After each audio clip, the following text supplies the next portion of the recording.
Hi అండి. SV5 Telugu news ఛానల్‌కి స్వాగతం. ఈరోజు వార్తలోని ముఖ్యాంశాలు. ఎండల్లో వర్షాలు, పొంచి ఉన్న జ్వరాల ముప్పు. హైదరాబాద్ మెట్రో ఇక సర్కారు సొంతం. ఎల్ఎన్టీతో సెటిల్మెంట్. EPFO good news. వారి ఖాతాలో నగదు జమ.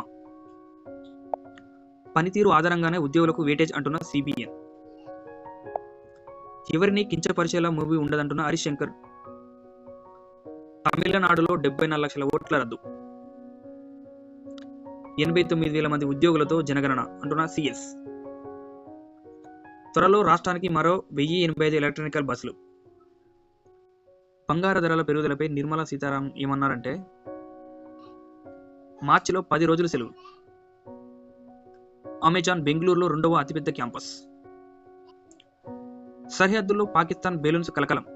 ఇక వార్తలోని ముఖ్యాంశాలకు వెళ్లే ముందు మన ఛానల్ని సబ్స్క్రైబ్ చేసుకోండి. ఇలాంటి న్యూస్ డైలీ కావాలనుకుంటే మీరు నోటిఫికేషన్ ద్వారా పొందవచ్చు. తెలుగు రాష్ట్రాల్లో ఇటీవల పగటిపూట ఎండలు దంచుకొడుతుండగా 2 రోజుల నుంచి వర్షాలు మొదలయ్యాయి. ఇలా వాతావరణంలో వస్తున్న మార్పుల వల్ల జ్వరం, గొంతు నొప్పి, దగ్గు వంటి ఆరోగ్య సమస్యలు వస్తాయని వైద్యులు చెబుతున్నారు. వీలైనంత వరకు వర్షంలో తడవకుండా ఉండడం మంచిదని సూచిస్తున్నారు. తాజా ఆహారంతో పాటు కాచి చల్లార్చిన నీటిని తాగాలంటున్నారు. దోమల నివారణకు చర్యలు తీసుకుంటే వైరల్ ఫీవర్లను రాకుండా ఉంటాయని చెబుతున్నారు. జాగ్రత్తగా ఉండాలండి. తెలంగాణ హైదరాబాద్ మెట్రో రైళ్లపై రాష్ట్ర ప్రభుత్వం కీలక నిర్ణయం తీసుకుంది. మెట్రోను పూర్తిగా తన చేతుల్లోకి తీసుకోవాలని కేబినెట్ నిర్ణయించింది.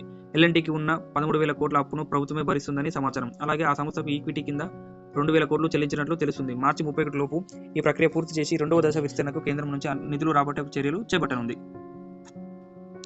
ఈపీఎఫ్ఓ క్లెయిమ్ చేసుకుని డిపాజిట్లపై కేంద్రం కీలక నిర్ణయం తీసుకుంది.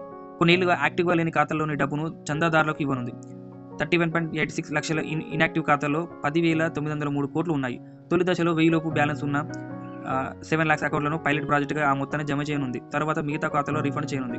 3 ఏళ్లుగా ఎలాంటి లావాదేవీలు లేని ఖాతాలు ఇన్యాక్టివ్గా పరిగణిస్తారు.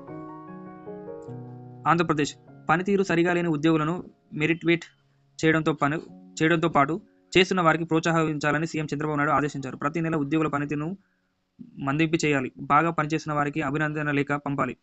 ఇకపై పనితీరు ఆధారంగా ఉద్యోగులకు వేటేజ్ ఇవ్వాలి. వ్యక్తిగత రికార్డులో ఈ పాయింట్లను నమోదు చేయాలి అని వివిధ శాఖల పనితీరు సమీక్షలో సీఎం సూచించారు. రెవెన్యూ శాఖపై ఉన్న చెడ్డ పేరు పోవాలన్నారు. ఉస్తాద్ భగత్ సింగ్ మూవీలోని ఆరా ఆఫ్ ఉస్తాద్ పాటకు మంచి స్పందన వస్తుందని డైరెక్టర్ హరీష్ శంకర్ తెలిపారు. ఈ పాట పవన్ కళ్యాణ్ వ్యక్తిత్వానికి దగ్గరగా ఉండడంతో మూవీలో పొలిటికల్ డైలాగ్స్ ఉంటాయని కొందరు అడిగారు. ఇంకొకరిని తక్కువ చేసే సెటైర్ వేసే సీన్లు ఉండవు. ఏ వ్యక్తిని ఏ పార్టీని కించపరిచేలా ఈ సినిమా ఉండదు. అందరూ ఎంజాయ్ చేసేలా ఉంటుందని స్పష్టం చేశారు. సార్స్లో భాగంగా తమిళనాడులో 74 లక్షల అనర్హుల ఓట్లను ఎన్నికల సంఘం తొలగించింది. దీంతో ఓటర్ల సంఖ్య 5,06,00,000గా చేరింది. 2025 అక్టోబర్ నాటికి తమిళనాడులో 6,42 లక్షల మంది ఓటర్లు ఉండగా డిసెంబర్ అది 5,43,00,000కు తగ్గింది. ఇక డిసెంబర్ జనవరి మధ్య 27,553 లక్షల మంది అర్హులైన ఓటర్లు చేర్చినట్లు ఈసీ వెల్లడించింది. ఓవరాల్గా 74 లక్షల ఓట్లు రద్దయ్యాయి. ఓట్ల రద్దయిన వారు 15 రోజుల్లో జిల్లా రిజిస్ట్రేషన్కు అప్పీల్ చేసుకోవచ్చు. కేంద్రం నిర్దేశించిన జనగణన 2027 ప్రక్రియకు సన్నాహాలపై కేబినెట్ చర్చించింది. తొలుత మే 11 నుంచి జూన్ 9 వరకు హౌస్ లిస్టింగ్ ఆపరేషన్ జరుగుతుందని సిఎస్ రామకృష్ణారావు భేటీలో మంత్రులకు వివరించారు. హౌస్ లిస్టింగ్కు కేంద్రం 34 ప్రశ్నల నమూనాను పంపిందని చెప్పారు.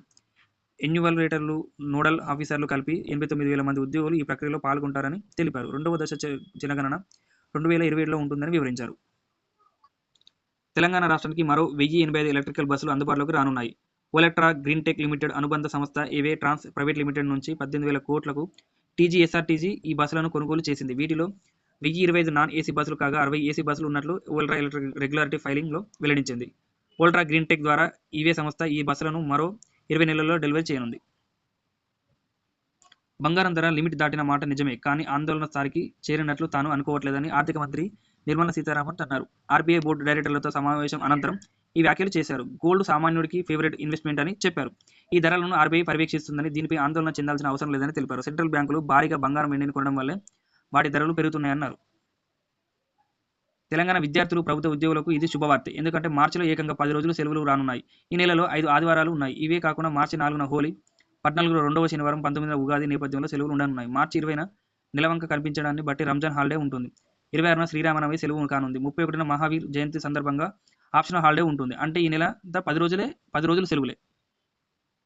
అమెజాన్ బెంగళూరులో 2వ అతిపెద్ద క్యాంపస్. ప్రముఖ ఈ-కామర్స్ సంస్థ అమెజాన్ బెంగళూరులో ఆసియాలోనే 2వ అతిపెద్ద ఆఫీసును స్టార్ట్ చేసింది.